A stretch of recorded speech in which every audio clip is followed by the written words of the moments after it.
Bonjour et bienvenue dans ce 101%. Et non, ce n'est pas un bug, nous sommes bien en 2014, vous n'avez pas fait de saut dans le temps. Aujourd'hui est un jour spécial puisque c'est la 1500e de 101%. Et donc je suis revenue rien que pour vous, pour marquer l'événement. Alors aujourd'hui nous aurons la critique de Pokémon Saphir Alpha Ruby Omega, un des 6 où Julien Pirou va nous parler de Bliss Stage, et ensuite Metal Missile et Plastic Gun. Et là maintenant, c'est les news.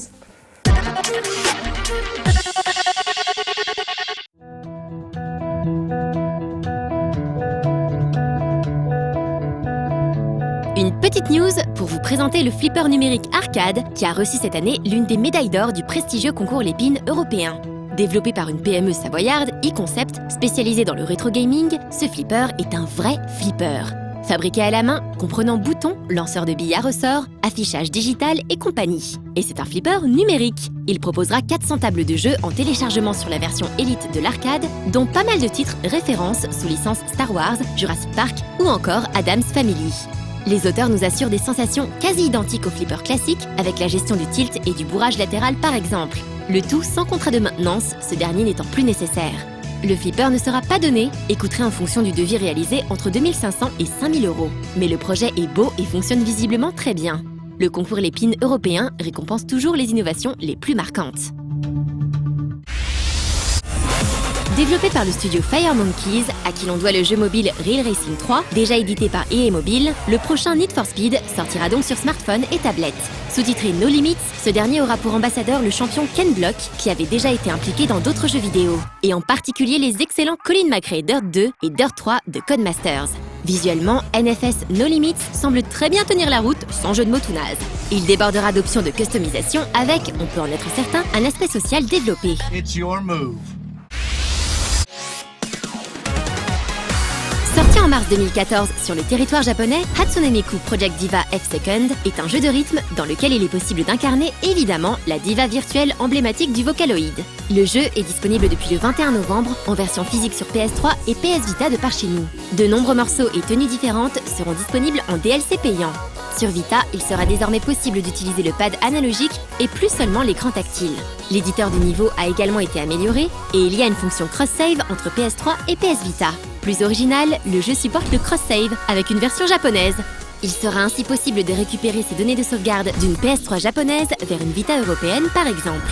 Même s'il ne sera possible de faire l'opération qu'une seule fois et dans une seule direction apparemment.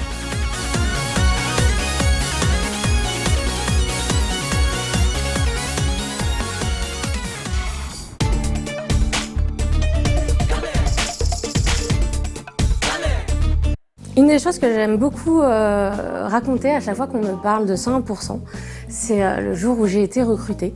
En fait, j'ai reçu un drôle de mail d'Alex qui me demandait de venir parce qu'il avait lu mon blog et qu'il avait bien aimé. Et pas plus d'informations en fait. Donc je suis arrivée, je me suis dit, j'étais blogueuse à l'époque. Donc je me disais, No Life va peut-être contacter plusieurs blogueurs pour parler de la rentrée de No Life, faire parler de No Life sur les blogs. Donc je ne m'attendais pas à arriver toute seule comme ça et avoir une sacrée surprise à l'arrivée. Et la surprise, je vous la révèle juste après la critique de Pokémon Saphir Alpha et Ruby Omega.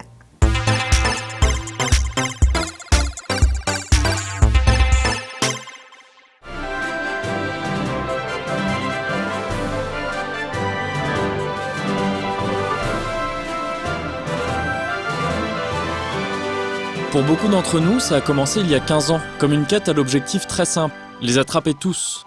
Tous les 151 Pokémon, répartis sur 2 cartouches Game Boy, à l'exception du fameux Mew, réservé à des événements spéciaux, presque mythiques à l'époque, organisés par Nintendo.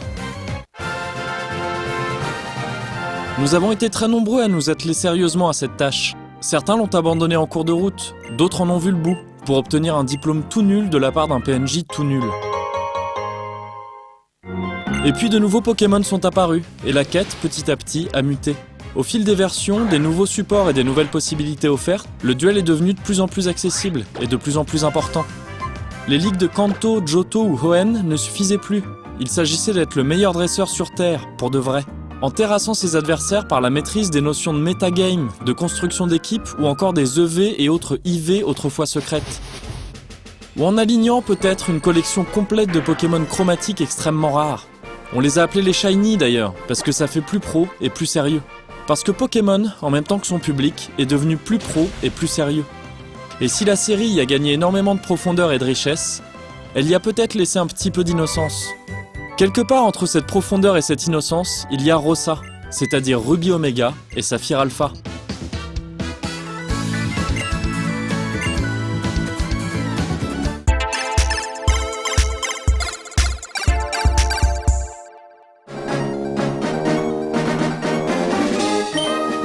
On pourrait croire, en lançant le jeu, que Pokémon Rosa est l'histoire d'un jeune garçon ou d'une jeune fille enfermée dans un camion de déménagement, ce qui est très dangereux en plus d'être assez glauque. C'est pas tout à fait ça. On pourrait alors imaginer que c'est l'histoire de ce même garçon ou de cette même fille, partie seule à l'aventure aux quatre coins d'un monde peuplé par des créatures sauvages et agressives, ce qui est tout aussi dangereux. C'est pas tout à fait ça non plus. Pokémon Rosa, c'est avant tout l'histoire d'un cycle de remake installé depuis 2004. Ainsi, après Rouge Feu et Vert Feuille sur GBA, puis Heart Gold et Soul Silver sur DS, Ruby Omega et Saphir Alpha viennent adapter d'anciens standards aux normes de la 3DS. Et l'enjeu pour ces nouvelles versions est donc d'offrir aux fans une expérience très similaire à la première, tout en apportant assez de nouveautés pour justifier leur existence. Un numéro d'équilibriste pas évident, qui passe notamment par un univers et une trame scénaristique absolument inchangés, avec tout ce que ça peut comporter de nostalgie plaisante comme de lassitude. On appréciera ainsi forcément le fait de revisiter assez librement le monde de Hoenn et d'y recroiser des personnages bien connus dans un nouvel habillage tout en 3D. Mais on restera peut-être assez peu sensible à ces histoires de Team Aqua et Magma, qui ne constituent pas ce que la série a connu de mieux en la matière. On pourra également regretter un Pokédex assez restreint, surtout quand on le compare à celui des versions X et Y, et ce même s'il se rattrape en balançant un bon paquet de Pokémon légendaires. C'est le prix de la fidélité au titre d'origine, que l'on pourra observer en toutes circonstances, aux quelques rares exceptions près que sont une Wii U branchée dans la chambre du personnage principal, ou le casino fermé de Lavandia. Des petits détails aux origines sûrement diverses qui aident dans tous les cas à faire de ces nouvelles versions les témoins du temps qui passe.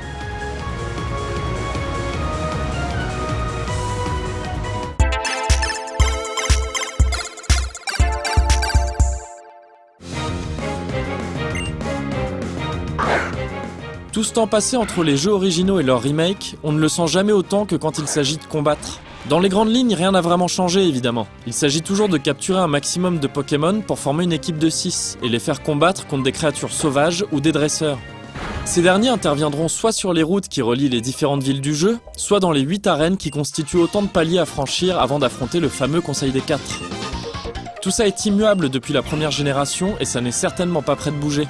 Bien sûr, les nouveautés apportées à l'époque par Ruby et Saphir sont également de la partie. Et on redécouvre sans surprise et avec plus ou moins d'entrain les concours de beauté et les cachettes secrètes. Mais tout cela est tout à fait normal. Heureusement, les versions Rosa incluent aussi la plupart des ajouts apportés à la série depuis ses déclinaisons de DS et 3DS. Ainsi, on retrouve les méga évolutions ou les hordes de Pokémon sauvages, mais aussi les systèmes de PSS et de SPV que l'on avait pu découvrir dans les versions XY. Le PSS désigne un outil permettant en gros d'échanger ou de combattre avec des amis online, tandis que le SPV, ou système de perfectionnement virtuel, permet d'attribuer des EV à ces Pokémon de manière totalement transparente. À eux deux, ils sont les meilleurs reflets de l'évolution de la série au fil des ans. Ces duels ou ces échanges, autrefois limités au périmètre restreint d'un câble Link, sont désormais accessibles à tout le monde et tout le temps. Tandis que les EV, qui sont longtemps restés à moitié secrets et réservés à une sorte d'élite, assument maintenant totalement leur rôle de simple point de statistique à attribuer via un entraînement spécial. Parallèlement à ces mises à niveau, les versions Rosa apportent également leur lot d'inédits, principalement via le Navidex, qui permet de savoir d'un coup d'œil quels Pokémon vivent dans chaque zone visitée. On y trouvera également un moyen très pratique d'en apprendre plus sur les nouveaux spécimens qui apparaissent parfois de manière visible dans les hautes herbes et qu'il faudra surprendre en s'en approchant discrètement. En se débrouillant bien, on pourra ainsi capturer des Pokémon dotés de capacités ou de talents spéciaux, ou tout simplement appeler une créature particulièrement recherchée. Mais la plus belle surprise de ces remakes, qui fait pardonner sans aucun mal l'abandon de la personnification du personnage principal apparu dans XY, c'est la nouvelle représentation de la capacité de vol. On ne gâchera pas la surprise, et on vous laissera le plaisir de découvrir ce qu'on attendait tous depuis la première génération, et qui apporte peut-être un des plus beaux moments de la série depuis un bout de temps.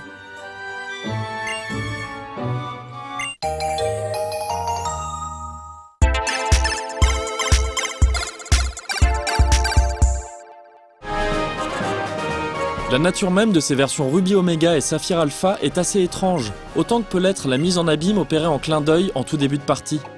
À mi-chemin entre le trip nostalgique et la mise à niveau, Rossa constitue une expérience déstabilisante, qu'on pourra à la fois trouver un peu trop datée et un peu trop actuelle. Elle nous rappelle, au cas où on l'aurait oublié, que la série des Pokémon est un éternel recommencement.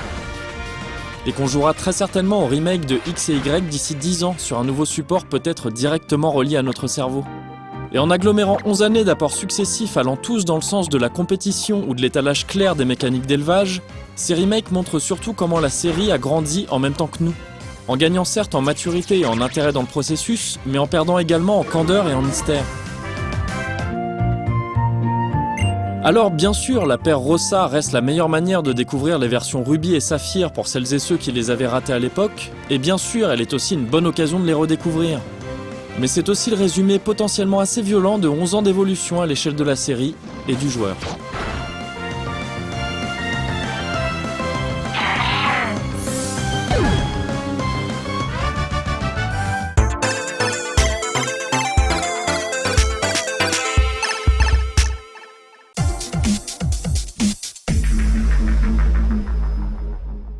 Alors la surprise, ce à quoi je ne m'attendais vraiment pas, c'est que j'étais toute seule pour le rendez-vous. Et ce n'était pas un rendez-vous avec plusieurs blogueurs, mais bien un entretien d'embauche pour présenter 120%.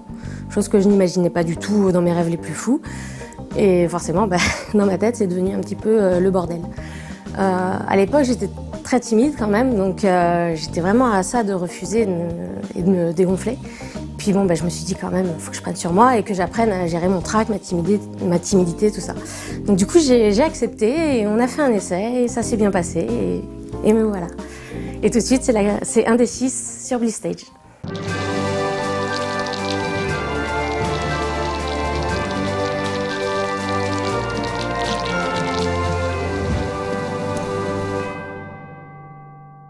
Bonsoir et bienvenue au Club des explorateurs de l'imaginaire ludique. Le manga et l'animation japonaise sont des influences de plus en plus présentes dans le jeu de rôle. Bliss Stage, un jeu créé par Ben Lehman et traduit en français par La Boîte à puise son inspiration dans des séries de mecha comme Raxephone, Brain Powered, mais aussi et surtout Neon Genesis Evangelion. Notre monde, notre temps.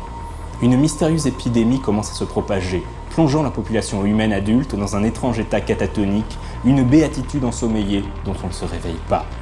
Seuls les enfants et adolescents ne semblent pas affectés par cette étrange maladie surnommée le Bliss. Au départ, ces jeunes tentent de survivre tant bien que mal et perpétuer la société qu'ils connaissaient, jusqu'à ce que la nourriture commence à manquer, que les infrastructures tombent dans déliquescence. En situation de crise, les pires instincts prennent le dessus. Les enfants s'organisent en bandes, en gangs, et se livrent au pillage et aux guerres de quartier. Les mois passent, et la situation ne fait qu'empirer. Les réserves s'amenuisent, les maladies et les prédateurs redeviennent un réel danger. Sans compter qu'un ado devenu adulte finit à son tour par succomber au Bliss. Et c'est là que les autres sont apparus. Nul ne sait qui ils sont réellement, ni d'où ils viennent. Une seule chose est sûre, ils sont capables d'affecter l'esprit humain à travers les rêves. Ce sont les autres qui ont causé le Bliss pour éliminer tous les adultes. À présent, ils commencent à prendre pied dans notre réalité au travers de créatures biomécaniques appelées automates, massacrant tous les survivants sur leur passage. L'humanité connaît-elle sa dernière heure ? Non, car un petit groupe de résistants, mené par un adulte mystérieusement épargné par le Bliss, parvient à capturer un automate ennemi. Ils parviennent à reconfigurer son module de contrôle pour en faire un anima, un automate de neutralisation des impulsions mentales altérées. En prenant le contrôle de l'anima, un enfant pilote peut entrer dans le monde des rêves pour combattre les autres sur leur propre terrain. 7 ans après le début du Bliss, ces enfants pilotes sont le dernier rempart de l'humanité, la jeunesse sacrifiée d'une guerre qui dépasse l'entendement. Un aspect très intéressant de Bliss Stage est que chaque joueur incarnera plusieurs personnages. Ce sont les joueurs eux-mêmes qui vont contribuer à la narration, le MJ ayant un rôle d'arbitre, mais pas de narrateur. Chaque groupe de résistance possède 4 types de personnages, pilote, ancre, personnage secondaire et autorité. Déjà, il y a les pilotes, ce sont les héros de Bliss Stage, ceux qui prennent le contrôle d'un anima pour aller combattre les autres dans le rêve. En général, chaque joueur en contrôle un. Les pilotes sont représentés par des archétypes classiques des animés, l'innocent au grand cœur, le vétéran aguerri, le héros naissant, le chevalier servant, etc. Chaque pilote est associé à une ancre, c'est-à-dire un personnage qui reste dans le monde réel et est en contact permanent avec son pilote, tentant de l'aiguiller et de le soutenir dans son combat. Il y a autant d'encre que de pilotes, mais chaque encre est interprétée par un autre joueur que celui du pilote. Les joueurs sont supposés nommer les encres d'après leurs propres amours d'enfance ou d'adolescence. Les personnages secondaires sont les amis, familles, techniciens et autres personnages qui gravitent autour du groupe de résistance, mais ne sont ni pilotes ni encres. Les personnages secondaires sont interprétés soit par le MJ, soit par les joueurs s'ils se sentent inspirés. Enfin, l'autorité est l'adulte dirigeant le groupe. Il a échappé au bliss à cause de problèmes mentaux, d'alcool, de drogue et autres joyeusetés. L'autorité est incarnée par le MJ. Chaque pilote est défini par 3 caractéristiques, terreur, trauma et bliss. Oui, ces caractéristiques représentent en fait la dégradation morale et mentale du pilote. Si le trauma atteint 6 ou que le bliss atteint 108, c'est la fin pour ce pilote. Ce sont en fait les relations que le pilote noue avec les autres personnages du groupe, et en particulier son encre, qui vont déterminer ses capacités dans l'anima. Chaque relation est définie par 3 valeurs, l'intimité, la confiance et le stress. Évidemment, ces relations entre personnages vont être mises à rude épreuve, et si jamais la confiance descend à 0, alors la relation est rompue et le niveau de bliss augmente. Le déroulement d'une partie de Bliss Stage est très codifié et suit toujours le même schéma. Une scène de briefing, une scène de mission et une scène d'interlude, puis une nouvelle scène de briefing et ainsi de suite. Durant la scène de briefing, c'est l'autorité, donc le MJ, qui annonce les objectifs de la mission. Durant la scène de mission, un couple pilote-encre tente d'atteindre les objectifs en question. Chaque encre décrit à son pilote ce à quoi ils sont confrontés dans le rêve, et chaque pilote tente d'affronter la menace. Dans les scènes d'interlude, les relations entre les personnages évoluent. Durant les scènes d'affrontement, le pilote définit la puissance de son anima en additionnant les scores d'intimité de plusieurs de ses relations. Par exemple, il décide qu'il va combiner 3 relations, une relation à 3, une relation à 4 et une autre à 2. Il va donc lancer 9 dés à 6 faces. Obtenir 1 ou 2 sur le dé est un résultat négatif, 3 ou 4 est un résultat neutre, et 5 ou 6 sont des résultats positifs. Le pilote choisit ensuite de répartir ses résultats dans différentes catégories, la réussite de la mission, la sécurité de ses relations, sa propre sécurité, ainsi que son niveau de bliss. Il y aurait encore beaucoup à dire sur Bliss Stage, nous n'avons fait qu'égratigner la surface de ce jeu d'une grande richesse et dont la structure ne ressemble à aucune autre. C'est un jeu très original, plein d'action, mais surtout d'une grande richesse narrative et psychologique. En poussant les joueurs à s'impliquer dans la création de l'univers, à définir eux-mêmes les enjeux et à jouer les relations intimes entre les protagonistes, qui plus est des personnages nommés d'après leurs propres amours de jeunesse, Bliss Stage fait sortir les joueurs de leur zone de confort, donne à réfléchir et crée une atmosphère vraiment unique, parfois troublante. C'est un jeu étrange, qui ne plaira clairement pas à tout le monde, mais qui est l'un de nos coups de cœur de cette fin d'année. D'accord, on est un peu en retard vu que le jeu est sorti en français en fin d'année dernière, mais mieux vaut tard que jamais. De toute façon, il n'est jamais trop tard pour parler des bonnes choses. Quant à moi, je vous dis à dans 2 semaines, et d'ici là, jouez bien!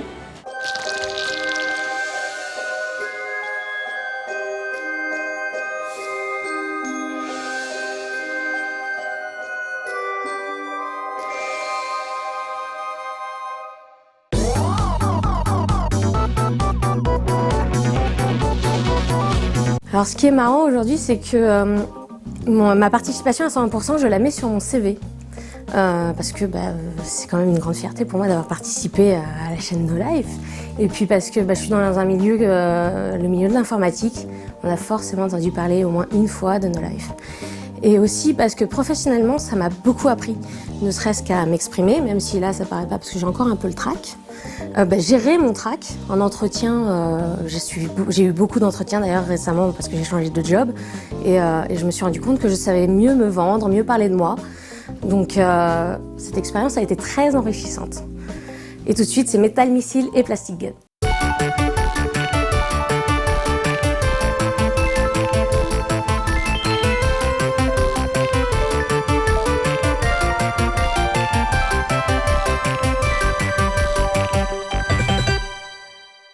Bonjour à toutes et à tous et bienvenue pour un nouveau numéro de Metal Missile et Plastic Gun. Aujourd'hui, comme vous pouvez le constater, la saga Exosquad se poursuit.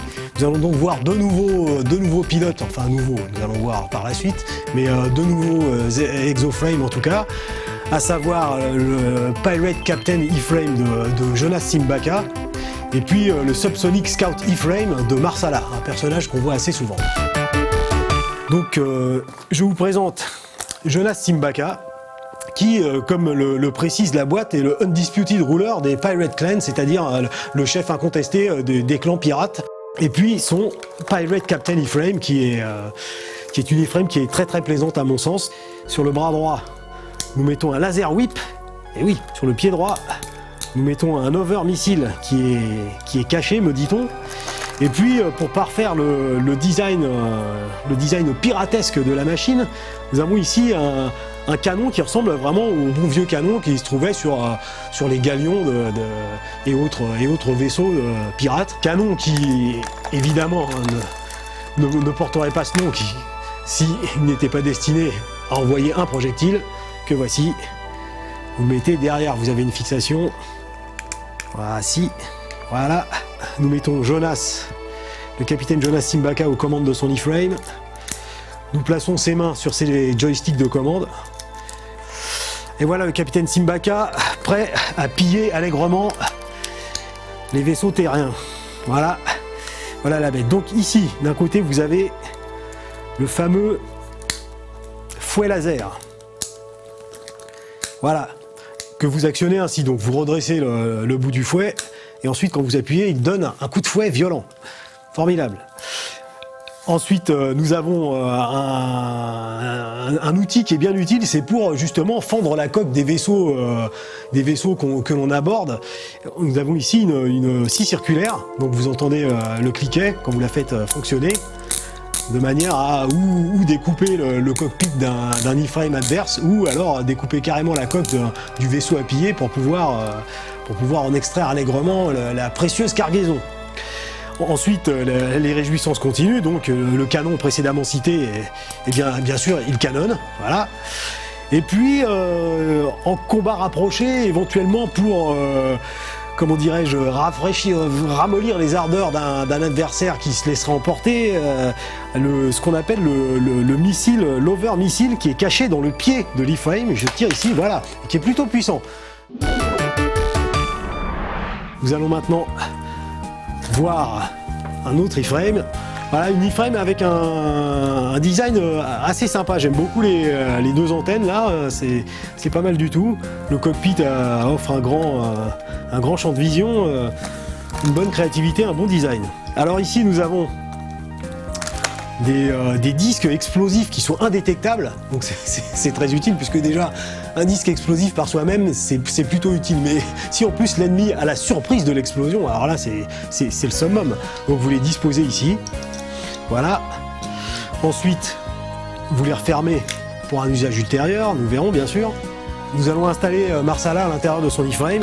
Une iframe qui présente une particularité intéressante, c'est que ici, ce n'est pas le cockpit vitré qui se soulève, qui s'élève ou qui s'abaisse pour accueillir son pilote, mais c'est à l'arrière que ça se passe. Donc ça, c'est aussi sympa. À ma connaissance, c'est peut-être le seul iframe qui présente cette particularité. Donc je charge sur le bras gauche le missile. Alors c'est un missile laser, un missile guidé par laser, donc je pense qu'une fois que vous êtes ciblé, c'est terminé pour vous, hein. Terminez vos mots croisés, embrassez votre maman, enfin bref, c'est la fin. Ici nous avons un jackhammer, donc on le charge ainsi en tirant, et quand on appuie ici, voilà, il projette avec violence une boule avec différentes protubérances qui permettra de concasser et de fracasser, enfin toutes ces sortes de choses qui rajeunissent le visage. Voilà, ça continue. Et puis le fameux missile guidé au laser, que nous avons ici, voilà, qui s'en va pour laseriser la tronche des adversaires. On va procéder à un petit lancement de face. Donc nous avons vu tout à l'heure les deux néo-disques qui sont indétectables. On les charge, on referme les bras, et ensuite quand vous appuyez dessus, c'est un système sans ressort, ça les lance. Bon, alors voilà, disons que c'est ça le seul problème sur cet iframe, c'est que justement ce qui se fait mécaniquement sans l'aide d'un ressort, sans l'aide d'un calage et ou d'un chargement de puissance, fait que c'est pas très très spectaculaire, j'en conviens. J'appuie plus fort, il y en a au moins une qui est partie vers l'avant, l'honneur est sauf. Voilà pour une petite partie de ce que propose Exosquad. Donc quand même, ma foi, quand vous, comme moi, vous possédez une armée d'iframes, ça fait quand même bien plaisir. Voilà, n'oubliez pas, les jouets sont quelque chose de beaucoup trop sérieux pour être confiés aux enfants.